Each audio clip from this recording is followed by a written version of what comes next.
and burn. Hey everybody, so tonight I'm going to be talking about Quantum's Valuable Humans in Transit. I bought this off Amazon, of course, for anybody that doesn't know. Amazon is now printing books, and I got this incredibly cheap. I really like the artwork, it's incredibly fun. But nevertheless, this is 10 stories from Quantum, the guy who is best known for writing There Is No Anti-Memetics Division. And the stories in here, they're best classified, I would say most people, or most of the mini reviews that I've read have summed this up as hard sci-fi, like hardcore science fiction. It's not hard so much in the sense that you're going to need a degree or a PhD in physics or something in order to understand the stories. It's just hardcore science fiction. And I think for me, the best way to sum this book up, or this collection up, would be it's sort of like a slice of life in the day of software, or hardware, or, which happens a couple times throughout the course of this book, a day in the life, a slice of life regarding the brain scans of a human that a corporation chose to scan in and upload into wherever it is that they keep all of their worker bots going in order to make said worker bots more efficient. Because once they have chosen to upload so-and-so's their brain into the software where the bots aren't seeming to perform quite as well, once they have, it seems like the person who is now inside of the software, they're better able to keep their eye on things and make the bots more productive. And that actually, if I'm not mistaken, that's the plot of the first story, Lena. It's about individual's last name's Acevedo. I can't remember his first name, and he has his brain uploaded by the corporation that he works for in order to specifically, I wrote it all down,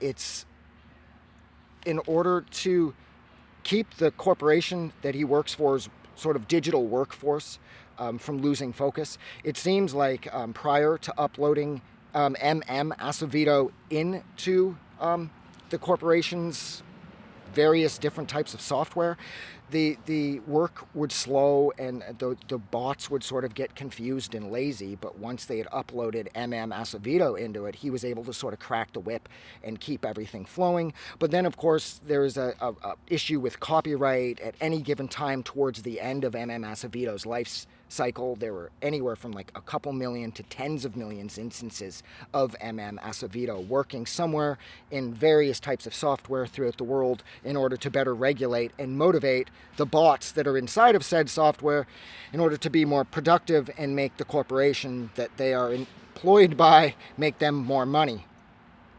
That's the first story, called Lena. I don't exactly know why it's called Lena. I am not going through all of these stories one by one. I'm just talking about a few of my favorites.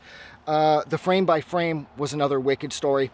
What it tells the story of is the video processor, the video processing supervisor, as well as the brakes and the GPS system in a vehicle that is being piloted now 100% by the software because the person who's driving has decided to take a nap. The software picks up that... Well, the video first picks up, of course, that there is somebody on the road a ways up ahead, and it looks like they wrecked. And they're debating, and they're talking to the rest of these systems within the vehicle whether or not they should apply the brakes, you know? And they continue on, and as they get closer, the video's feeding them, relaying them more and more info, and it becomes very apparent very quickly that there is a massive collision, but the collision is involving a person who works for a rival company, not the corporation that the brakes and whatnot work for. So they make the decision to not slow down, to in fact speed up so that they can hit this individual because they now see this individual as sort of an enemy. And that was the frame by frame. Somebody's nearby. I don't know. I don't think they're talking to anybody either. I think they're alone. They're having a discussion with themselves while they're having some kind of bonfire over here. But anyways, what else was on here? Oh my God, cripes. Does anyone remember Google People? This one threw me because it was this sort of project that Google had launched where you make your Google person and then it's uploaded via Google Plus. except what people were noticing throughout this sort of like the story is set up like kind of a Reddit thread, is that people wouldn't sign in to check on their Google person for a while, and they would come back and the person had already sort of grown because of some form of AI that Google was employing. And in order to prove that you were who you were, you had to take like a really like crazy type grinning photo that people then started to upload and use as their Google person's photo as sort of a way to troll Google for forcing us to do the stupid grinning thing in order to use the Google Plus service known as Google People. And like I said, it's set up like a Reddit thread. It's incredibly fun. Where is it in here? As you may or may not be able to see, that's what it looks like. And like I said, it's like one giant Reddit thread where everyone's like, yeah, I hadn't checked on my Google person in a while, so I decided to sign back in, and my Google person was married and it had friends, and all of these developments had happened. And then somebody else would chime in and say, well, that's the type of things Facebook used to do back in the early 2000s, is they just start to like grow your friend list with or without your consent in order to make their platform look more popular. And so Cripes, does anybody remember Google People, was an incredibly fun read that was kind of confusing because I had to check to see if Google People was a real thing, because I love Google and I'm like, why don't I have a Google person? But yeah, what else was on here? Oh yeah, Valuable Humans in Transit, the title story. It's about somebody figuring out that an asteroid is about to cream Earth, and they have 15 minutes to put together some way in order to upload humanity's scan into like some sort of digital storage in order to save the human race. And because this individual who's working on creating the solid state like storage system that they need, they are so advanced they're able to do it in under 15 minutes. And every time they have to take like a tally to see like how many more people they have to upload, they notice that the number keeps dropping because more and more people are dying as the result of the asteroid's sort of like shock wave that it's created that's headed towards Earth, and it's starting to sort of melancholia its way through Earth. And so the person does manage to upload most of humanity's sort of like I said, like our brains, so to speak, so that we're able to live on, and they just have to find a new home. So that was a fun story too. But I think overall, again, this, if you like quantum and you know quantum's work, you know this is going to be a really easy read, and it's going to be a really engaging read. I mean, I finished this book in a couple days. I think technically I probably could have finished it in one sitting, but I cut myself off because I just loved, like, I started with Lena, and then I moved into story 2, story 3, story 4, and it was like, before long, I'd read like half the book, so I put the book down, and I'm like, all right, because they're not even really stories. It's like I said at the start of this, it's more like a slice of life in the day of some kind of engineering software or whatever. It's a really strange book, but it's a really compelling book, and it's so easy to just sort of get lost in.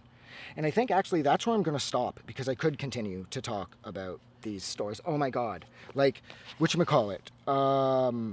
I don't know, Timmy. Being God is a big responsibility, is absolutely wild.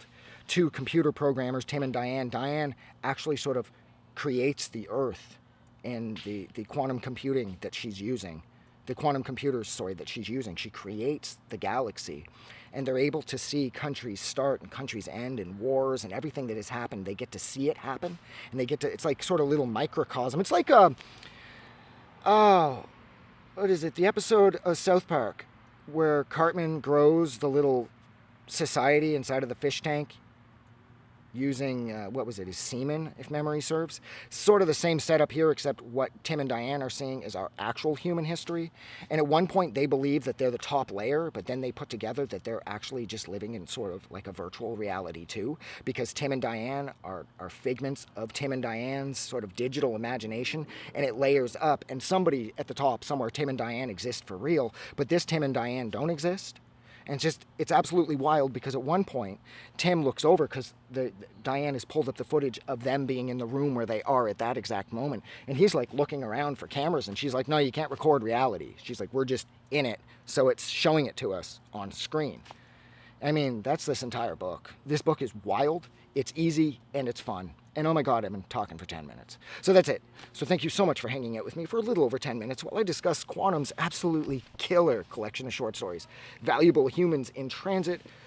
Like always, if you like this review or you like this book, don't forget to go out and do something nice for somebody. But most importantly, please don't forget that the world is a hell of a lot more fun because you are in it. And no matter what it is you're going through, don't let go, because it's going to get better. And you're going to feel wicked again, and everything's going to work, and you're going to feel alive. I'm going to go. So, have a good night.